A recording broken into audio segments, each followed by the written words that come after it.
There are periods in your life when the world seems to cooperate with you, not because circumstances are unusually favorable, but because your internal state is steady and coherent. You think clearly, you respond instead of react, and situations that normally feel complicated appear manageable. On other days, under nearly identical external conditions, everything feels obstructed. Conversations require effort, decisions feel heavy, even small tasks carry friction. The difference is subtle, yet undeniable. Most people attribute this shift to mood or chance, but that explanation is incomplete. What is changing is not primarily the environment. What is changing is the structure of your consciousness in that moment, the degree to which your thoughts, emotions, and physiological responses are aligned or fragmented. This space examines that shift without exaggeration and without denial, not to romanticize it and not to mystify it, but to understand how your internal configuration determines what you are able to perceive, interpret, and act upon. Because once that mechanism becomes visible, you stop chasing outcomes as if they are external rewards, and you begin adjusting the level from which outcomes are produced. You have likely experienced moments when you feel internally organized, calm without being dull, alert witut being tense. In those states, ideas connect more easily and people respond with less resistance. It can feel as if reality itself has softened. Then there are other moments when you attempt to force positivity or motivation, yet the more you push, the heavier everything becomes. The contrast between those two states is what many people refer to as vibration. Stripped of decorative language, vibration refers to coherence. When your inner processes are synchronized rather than in conflict, your perception widens. When they are misaligned, your perception contracts. The world does not change first. Your access to it does. And that is the point where psychology, neuroscience, and contemplative traditions begin to overlap. One of the most common misunderstandings about what is often called high vibration is the assumption that it refers to constant positivity. Many people interpret the idea to mean feeling good at all times, maintaining gratitude regardless of circumstance, and suppressing any emotion that appears heavy or uncomfortable. This misunderstanding creates unnecessary pressure. Instead of cultivating coherence, people attempt to manufacture pleasant emotion on demand. They repeat affirmations over unresolved tension, smile through resentment, and reinterpret genuine distress as spiritual failure. The result is not elevation. The result is internal division. Coherence cannot be built on denial. When parts of your experience are pushed out of awareness because they are inconvenient or unpleasant, those parts do not disappear. They remain active beneath the surface, influencing behavior indirectly. Suppressed anger turns into subtle irritability. Ignored fear turns into control. Unacknowledged sadness becomes numbness. What appears externally as positivity can internally be fragmentation, and fragmentation always reduces clarity. If vibration is understood as the degree of alignment within consciousness, then forced positivity is not a higher frequency. It is a distortion. A system cannot stabilize while rejecting portions of its own data. What is often labeled low vibration is better understood as feedback. When your internal state feels heavy, reactive, or contracted, it is not evidence that you are broken or regressing. It is an indication that something within your psychological or physiological system is misaligned. Stress may be accumulating. Boundaries may have been crossed. Expectations may be unrealistic. Unresolved emotion may be seeking recognition. The signal itself is neutral. The interpretation determines whether it becomes useful. When people judge their own low states harshly, they introduce a second layer of stress. An initial feeling of fear becomes fear plus shame. A moment of sadness becomes sadness plus self-criticism. This compounds the contraction. Instead of processing the original emotion, attention becomes absorbed in evaluating it. The nervous system remains activated for longer than necessary because the mind keeps rehearsing the narrative of failure. If, instead, the low state is approached with curiosity, the dynamic changes. Rather than asking, "How do I eliminate this?" the more productive question becomes, "What is this state revealing?" This shift from resistance to investigation is subtle, but structurally significant. Investigation restores agency. Resistance reinforces helplessness.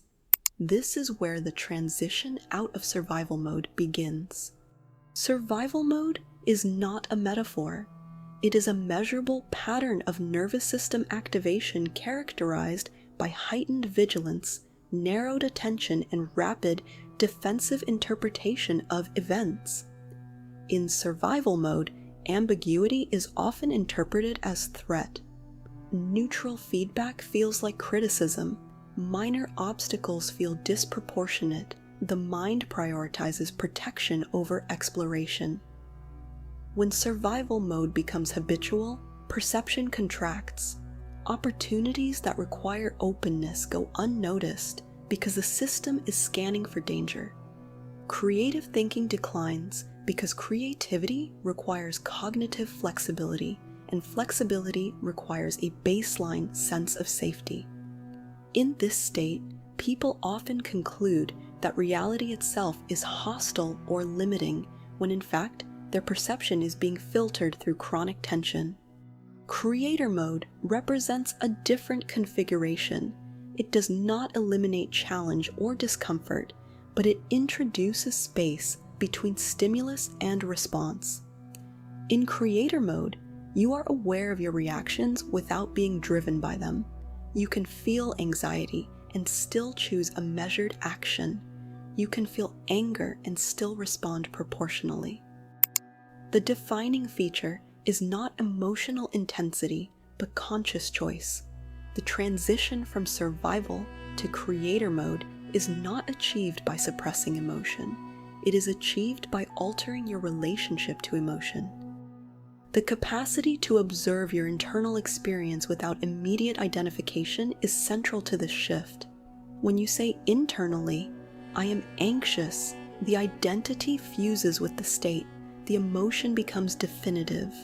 When you recognize anxiety is present, a small but important separation is introduced.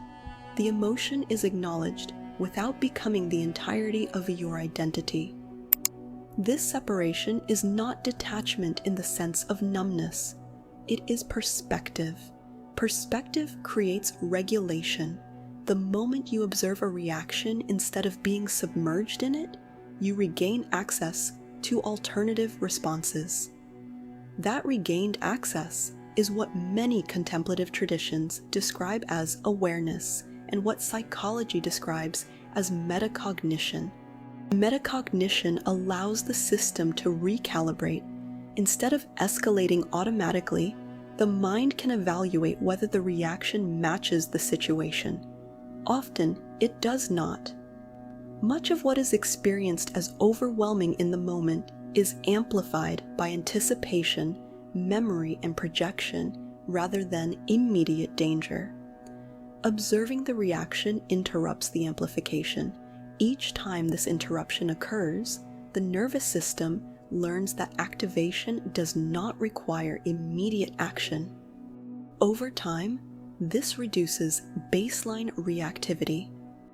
That reduction is experienced subjectively as stability, and stability is one of the most reliable indicators of elevated coherence. Acceptance is frequently misunderstood as passive resignation. In reality, acceptance is accurate acknowledgement. It means recognizing what is present without layering unnecessary judgment on top of it. When you accept an emotion, you allow it to complete its physiological cycle. Emotions are movements in the body as much as they are narratives in the mind. If resisted, the movement is prolonged. If acknowledged, it tends to resolve more efficiently. From a biological perspective, chronic resistance maintains stress chemistry in the system. Stress hormones are adaptive in short bursts, but costly when sustained. When the body receives signals of safety through slow breathing, relaxed musculature, or non-catastrophic interpretation, regulatory systems activate, recovery processes resume, cognitive flexibility returns. In practical terms, this means that the attempt to force yourself into a higher state often delays the very shift you are seeking. When you stop attempting to escape discomfort and instead remain present with it, the intensity frequently decreases on its own. The system stabilizes not through coercion, but through completion. This is the paradox. To move beyond low coherence, you must stop fighting its existence. At this point, it becomes clearer how internal state influences external experience without requiring mystical explanation. When you are coherent, your perception broadens. You notice solutions that were previously filtered out by stress. Your communication becomes more measured, which alters how others respond to you. Your decisions are less reactive, which improves long-term outcomes. These shifts compound. What can feel like reality responding is often the cumulative effect of clearer perception and more consistent action. When you are not preoccupied with defending against imagined threats, your cognitive resources become available for problem-solving and creativity.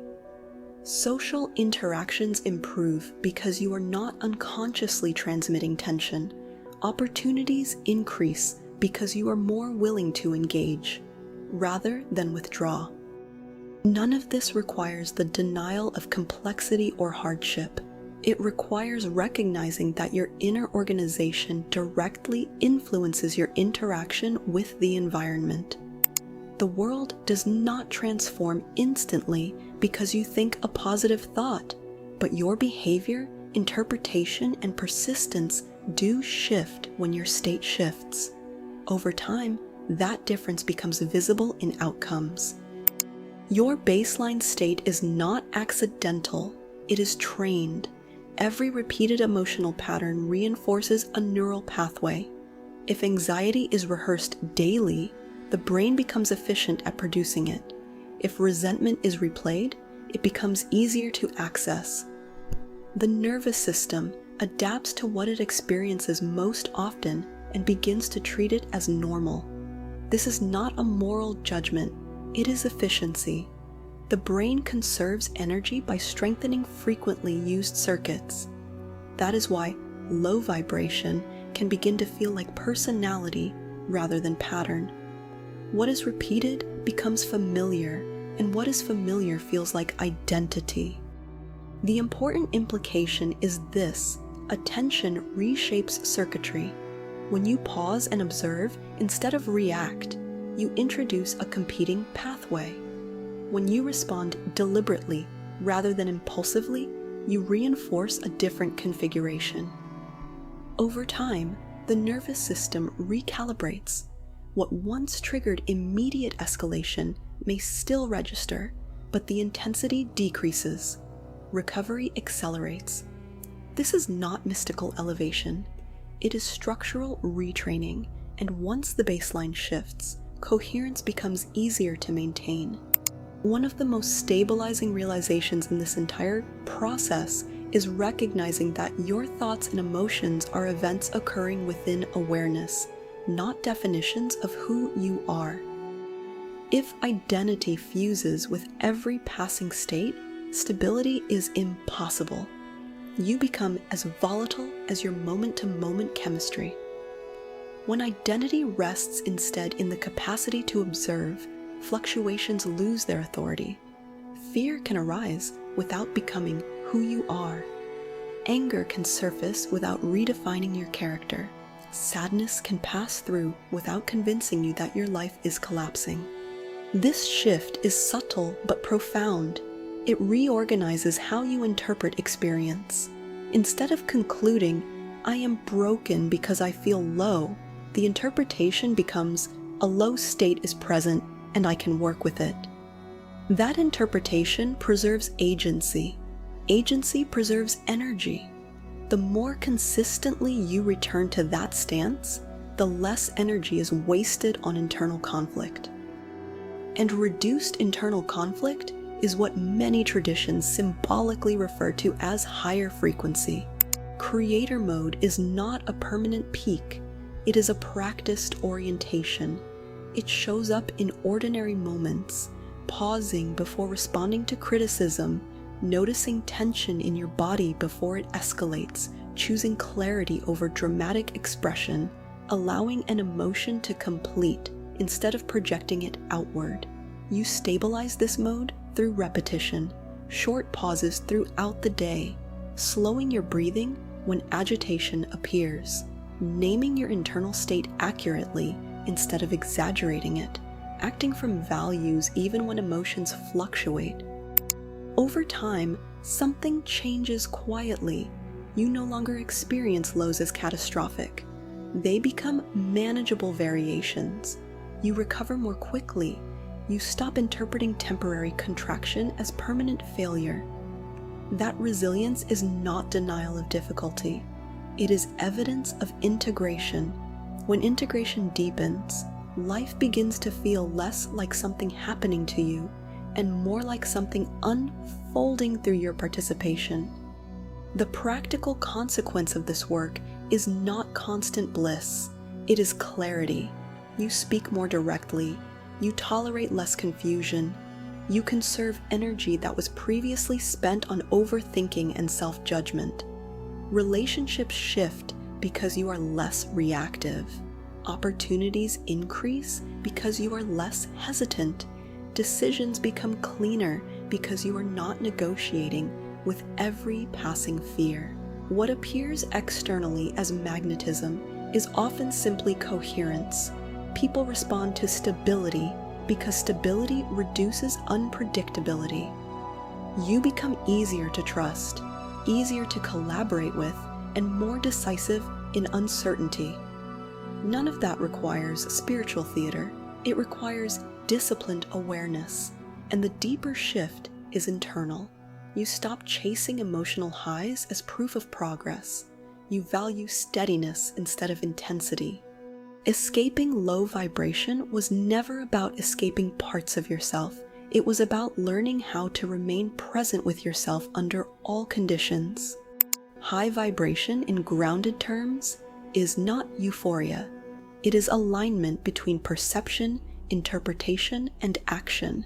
It is the absence of unnecessary internal friction. When you understand this, you stop forcing reality. You stop attempting to control outcomes through emotional performance.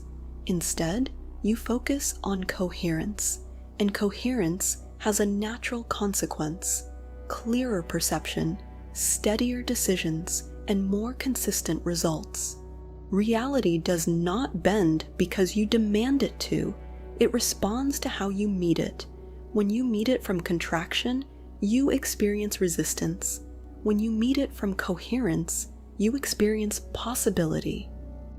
The work, then, is simple in structure, though not always easy in execution.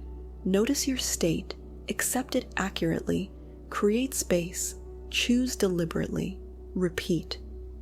Over time, that repetition reshapes your baseline, and once your baseline changes, your experience of the world changes with it. That is not mysticism, it is participation, and that participation, conscious, deliberate, sustained, is what creator mode truly is.